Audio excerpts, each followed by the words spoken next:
Alrighty, so I made it back, and just gonna jump right back into this. So I need to take my ramrod here and just run. I'm gonna run a clean patch. I'm gonna do that a couple times because last time I sort of jumped the gun on doing the patch stuff. So I want to run a couple clean patches through just to get any additional gunk or buildup off.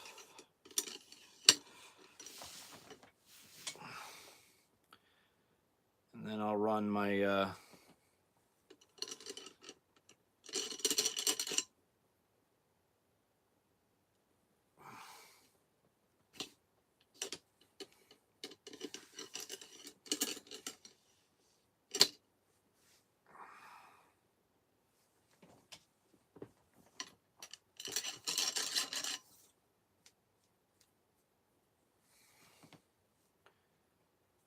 give this one more clean run.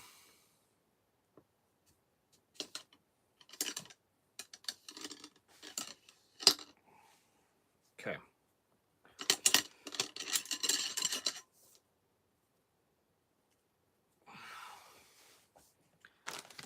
All right, now that I've got that run through, I'm going to take a couple of these patches. All right, and now I'm going to go ahead and put my barrel lube in here.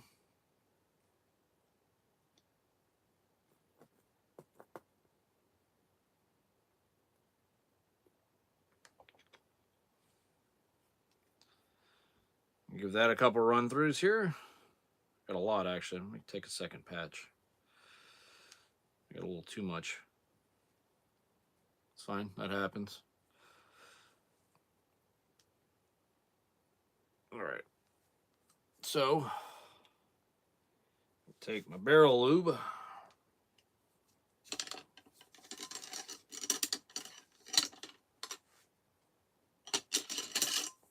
I'll use that second one to wipe down some of the other parts that I had.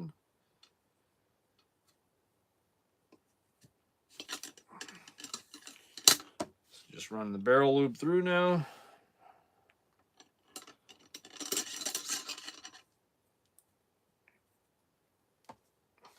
Put a dry patch through.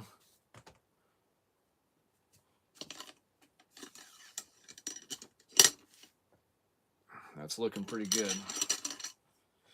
Let's see what we got. Oh, that's fantastic.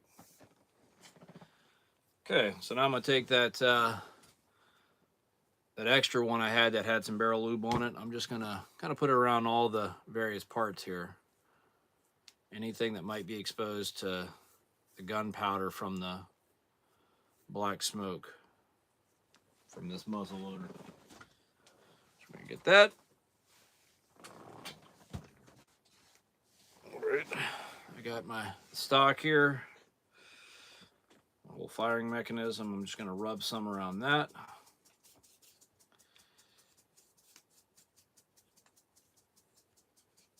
And what that's gonna do, between the cleaning I just did,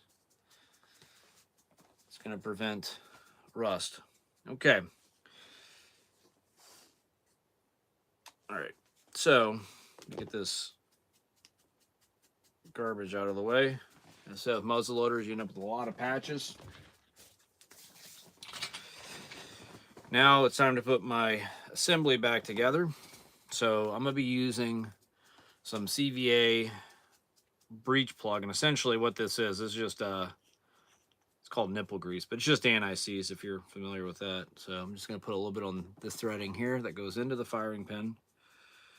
Not a lot. A little bit of this stuff goes a long way. Okay.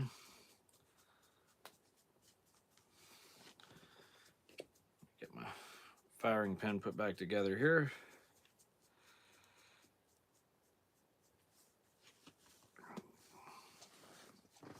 Drop that all in.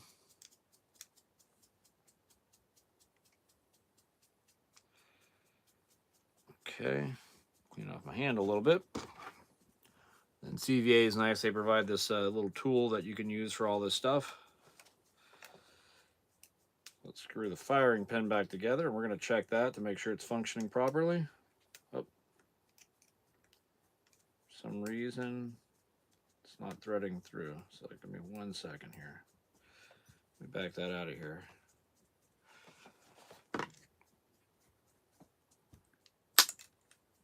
What's happening? What's happening?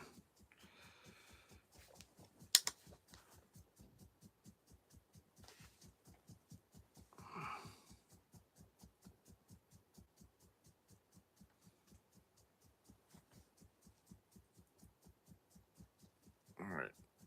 You know, I probably should have showed you guys that too. So there's the assembly. So you got the little spring, the actual firing pin, piece I'm screwing in. I don't know specifically what that part is called, but screw it in. It's firing pin goes through it. All right, so let's check this out. Let's see if this is gonna screw down tight. I'm not sure what happened a second ago. Hey, there we go. It's going in nice and easy.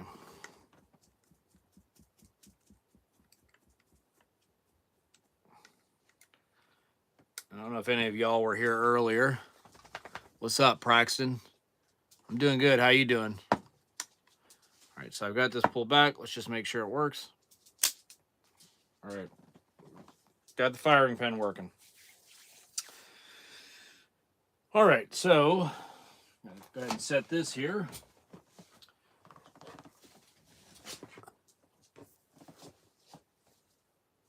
Good deal. Glad you're doing good. All right, so got my breech plug. I was doing a video earlier. I don't know if any of y'all were there for that, but I had to break it up because I had to go take my wife somewhere real quick. But I cleaned this whole thing out. Now I've got this anti-seize on this. Breech plug. This is super important because with these muzzle loaders, if you don't put anti-seize or breech plug grease on this, this thing will seize up on there and you won't be able to remove it, which will then be a problem because then you end up taking it to a gunsmith or sending it back to CVA or muzzleloaders.com or whatever. So anyways, I just smeared that through all the threading. That should be good to go. We're just going to screw it right back in. And again, this is the breech plug you use for the pellets, not the black powder. This is just the one it came with. I've thought about ordering the other one, but that didn't really seem like there's any real reason to. This seems to work out just fine. All right, so what I like to do is, since I just threaded that, I like to go back, just back it out.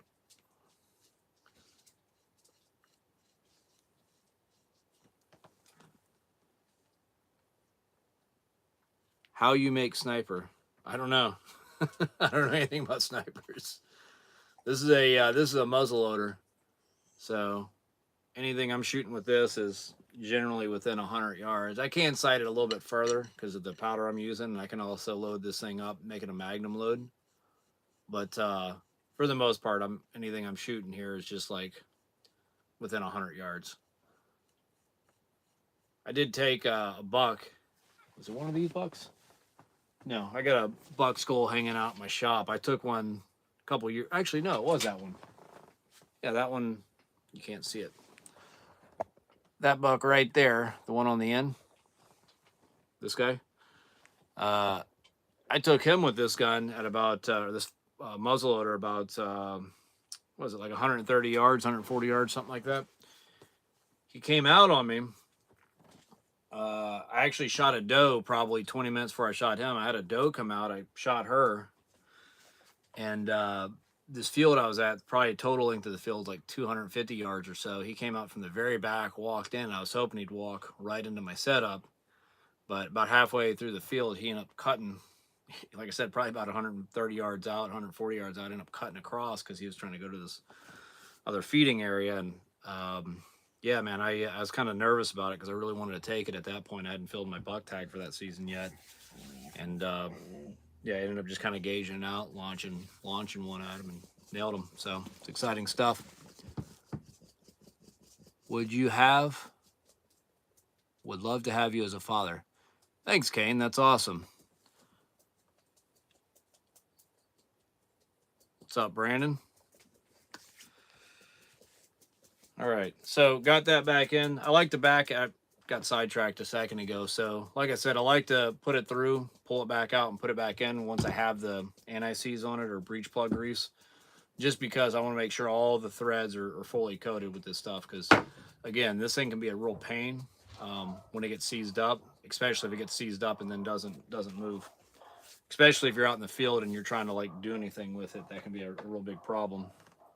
I will say this though, CVA has this little lip cut into it. I don't know if you can see that or not very well. Yeah, there you go.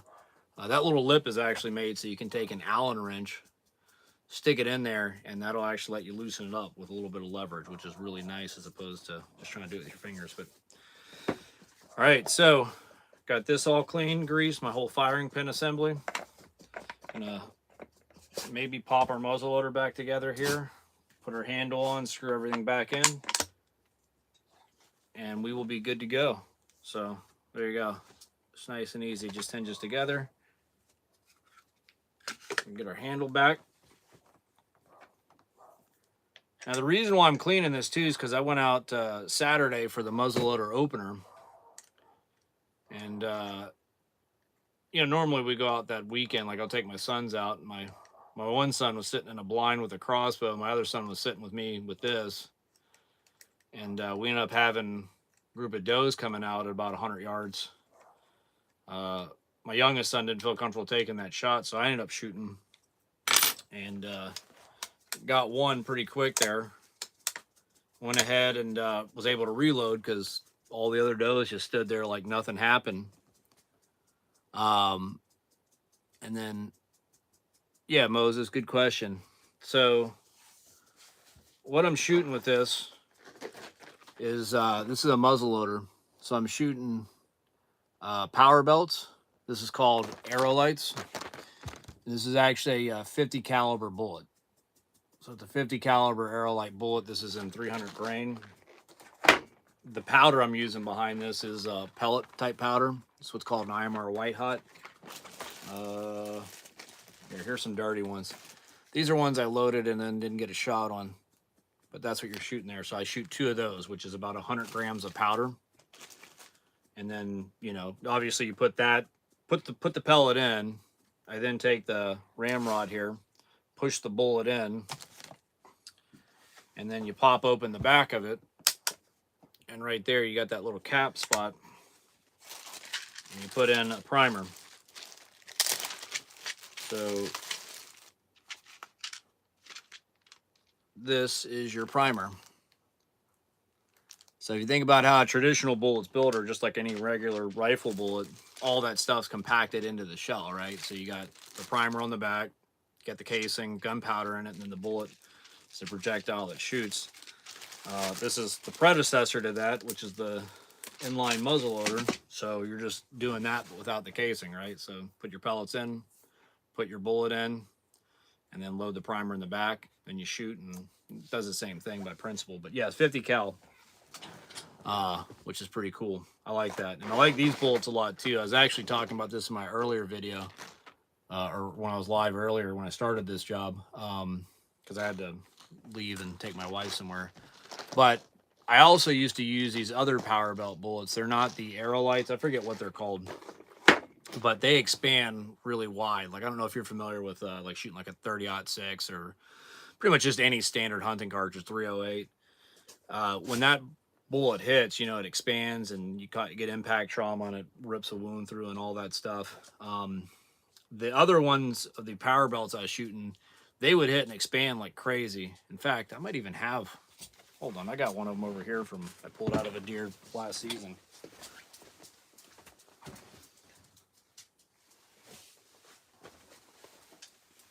There you go. So with the other power belts, they, you know, they hit and they just expand and rip and do that. The problem with using the other ones I was using is they would hit, and if I was shooting anything beyond like 60 yards with this, I never got a pass through, meaning that it would hit, go into the animal, expand, you know, rip up organs or whatever, lungs. but it wouldn't blow out. So if that deer ran like more than, you know, whatever, 30, 40, 50 yards, there wasn't much of a blood trail to track it on, which kind of sucks. With these arrow lights that I started using a couple seasons ago, these things blow through. Now, they don't seem to expand as much because, like, the wound channel, like, I've actually seen some deer, right? In fact, one of the ones I shot on Saturday, like, the bullet hit, I had a bullet hole in. I mean, it was, you know, that size. The exit wound was, like, roughly the same size, so I don't think it expanded very much at all. But every time I've shot a deer with these, they tend to drop pretty quick, so the impact trauma's got to be pretty decent. But on top of that, even the few I've had that have run, like, they run like 30 yards, and I mean, there's just blood trail everywhere because the bullet goes in, goes out, and, you know, they're able to bleed out and do that kind of stuff versus, you know, hitting, expanding, and just kind of tearing everything up inside, but not leaving me much of a trail. So I really, really like those bullets a lot. So good question. But yeah, 50 cal is what we're looking at. All right, so that is about it for this job. Get all my cleaning supplies put away. I like to just keep pretty much everything in a bag, except for the solvent, because the solvent will spill out if I put it in this bag. This is going to be going with me because this is nice to actually load the bullets. Look at that there. So when I go back out in the field today and take this hunt, I'll be taking this. Oh, that reminds me. That's what I was talking about earlier. I got sidetracked. But yeah, so I went out Saturday. We ended up harvesting, you know, 3 deer, which is way better than expected. I took today off work. Wednesday, I took Thursday off work too. The plan was to go out today and do a lot of hunting as well. But since we harvested 3 on Saturday, I'm going to go out today and do some tree stand maintenance because we've got one that somebody either got in or, you know, whatever, the wind shifted the trees, something happened because it's like leaning forward kind of awkwardly. So I got to go fix that. I'm going to do that today. And I've got to put up a second stand for me and my son to get out and do some hunting too. But I'm cleaning this because I'm going to take this with me. I'm not really going to be hunting, but I am going to have this thing on my shoulder. So if there are any, you know, any deer that come out, I can take a shot at them. And on this specific farm, it's not uncommon for that to happen. You know, these deer, they're not, I mean, they're not like tame by any means, but they're used to people, like interns working, the farmers working. So there's people constantly in and out, banging stuff around, using equipment. So, like, it's not uncommon for these deer to get within 20, 30 yards of wherever they're at and just not seem to care a whole lot because, again, the farmers aren't really chasing them. There's really only me and one other family, our family, and this other family that gets out and hunts. So that makes things pretty nice for us.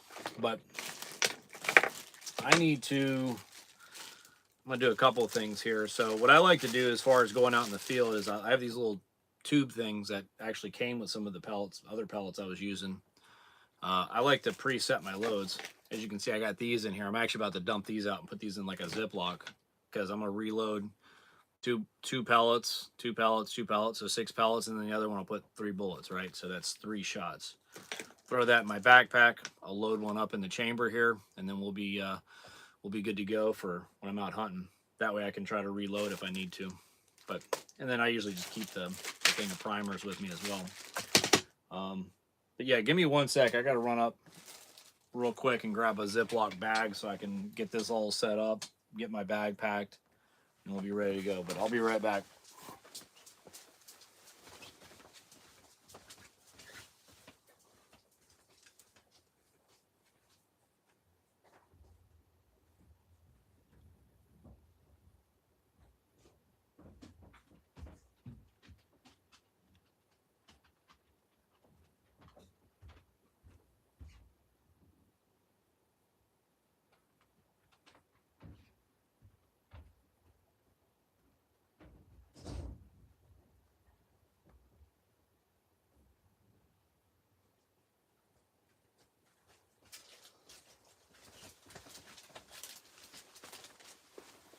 All right.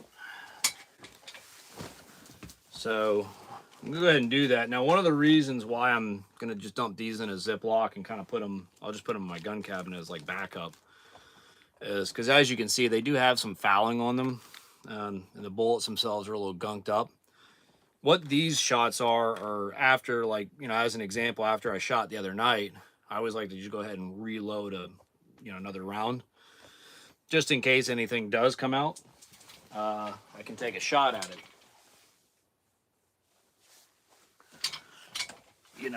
So, but once, I mean, I'm fine with it if I'm shooting it like right after the fact, but if it's sitting for, like a couple days in that gunpowder, I question it sometimes as far as the, the shooting strength and the fact that it might or might not ignite. But so we'll just throw that to the side. I'll use that for target practice or whatever later, or like towards the end of the season if I decide to sight my scope in, we'll just do that. But all right, but yeah, let me show you what I'm up to here.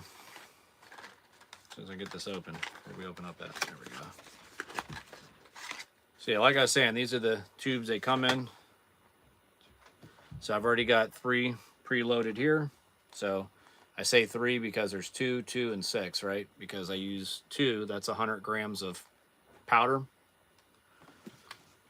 And that's what I'm shooting with. Now I can also do magnum load with this, which is 3 pellets, 150 grams of powder, but I've never found that to be necessary.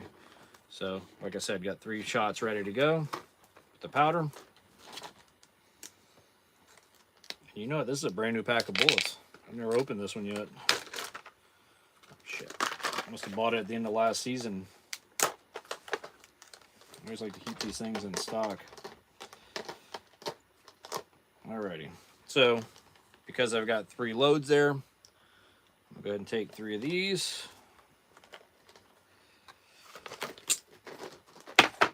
And as stated, just going to pop that in, pop that in. There we go. Throw that in my backpack. I got 3 shots ready to go.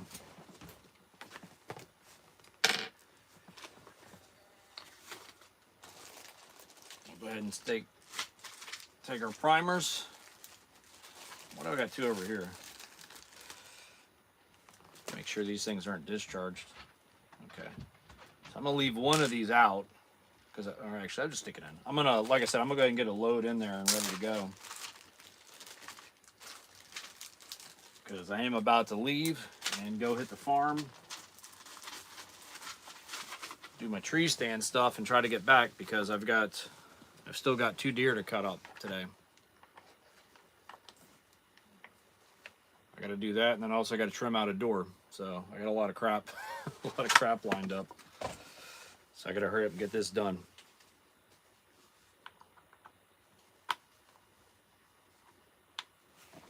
But that looks like that's about it. So get these things put away.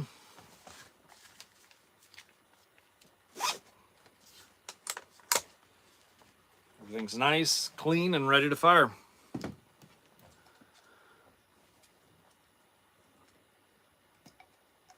Alrighty. Well, I'm gonna let you find people, get running with your day, and do whatever you want to do. Like I said, I gotta pack up here and head to the farm. So y'all have a good one.